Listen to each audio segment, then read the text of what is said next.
संग जावे को।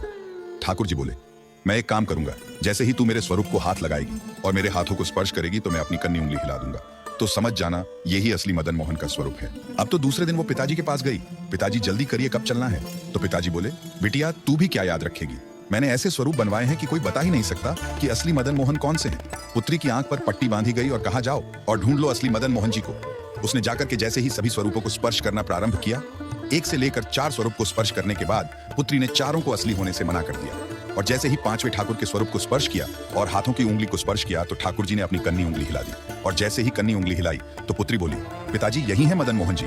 राजा के नेत्रों से आंसू गिर गए। राजा अपनी पुत्री के चरणों में गिर गए और उठ करके अपनी बिटिया को गले से लगा लिया और पुत्री के कान में बोले, मैंने ठाकुर जी की कन्नी उंगली हिलते हुए देख ली।